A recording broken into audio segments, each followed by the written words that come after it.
नमस्कार. शिवपुराण अध्याय 2.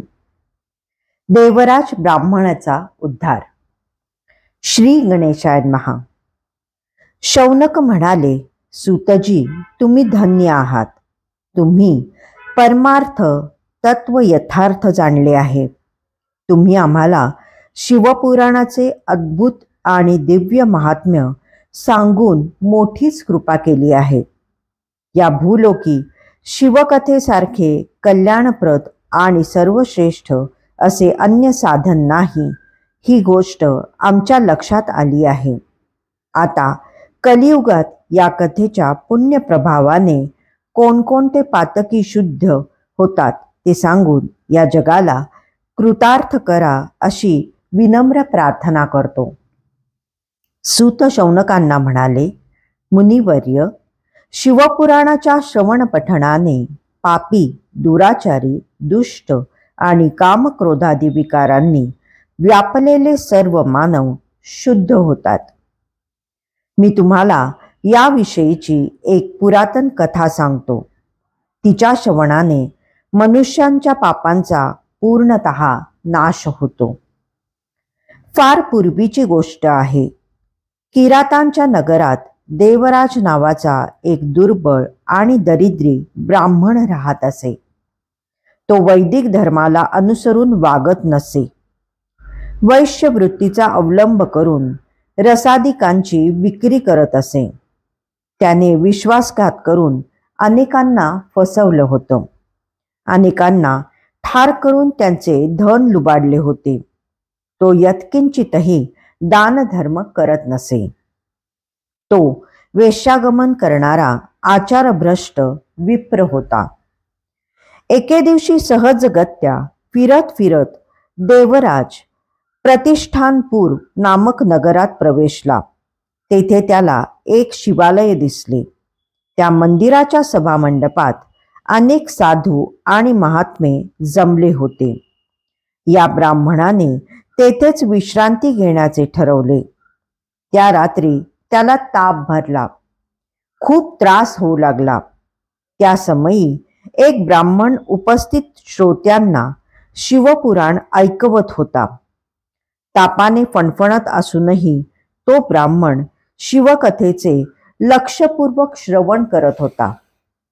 हे कथावाचन महिनाभर चालले होते. त्या अवधीत व्याधीने जर्जर होऊन तो ब्राह्मण तेथेच पडून होता. गलित गात्र असूनही त्याला संपूर्ण पुराणकथा श्रवणाचा लाभ झाला. त्याच्या आयुष्यात एवढेच काय ते पुण्यकर्म घडले होते. मग तो लवकरच मरण पावला. यमदूतांनी त्याच्या जीवात्म्याला पाशांनी बांधून मारत मारत यमलोकी नेले. तेवढ्यात भगवान शंकरांचे पार्षदगण त्वरेने तेथे आले. ते कर्पूर समान शुभ्र वर्णाचे होते. त्यांच्या भस्मचर्चित सर्वांगावर रुद्राक्षांची आभूषणे होती. त्या प्रत्येकाच्या हातात तीक्ष्ण त्रिशूळ होते. त्यांनी यमदूतांना धमकावले आणि मारहाण करून पिटाळून लावले. त्यांनी देवराजाची पाशातून मुक्तता केली. त्याला शिवलोकी नेण्यासाठी एक दिव्य विमानात बसवले. त्यामुळे यमलोकात मोठी खळबळ माजली.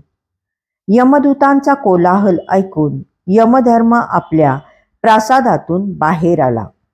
साक्षात रुद्रासमान दिसणाऱ्या पार्षदगणांना पाहून त्याला मोठे आश्चर्य वाटले.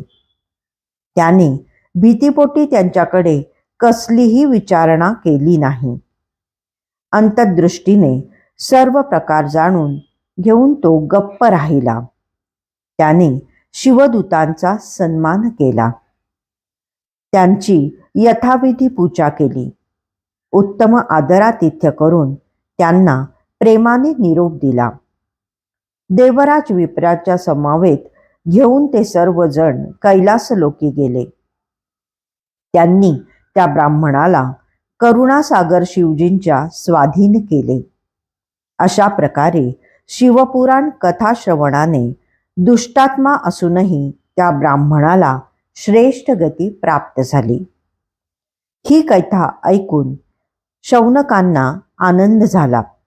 ते सूतजींना म्हणाले, हे महामते, तुम्ही सर्वज्ञ आहात. तुमच्या कृपाप्रसादाने मी खरोखरच कृतार्थ झालो आहे. तुम्ही सांगितलेल्या या कथेने माझे मन फारच प्रफुल्लित झाले आहे. भगवान शंकरावरील प्रेमभक्ती वृद्धिंगत व्हावे म्हणून तुम्ही मला आणखी एखादी कथा सांगा. अध्याय 2 समाप्त.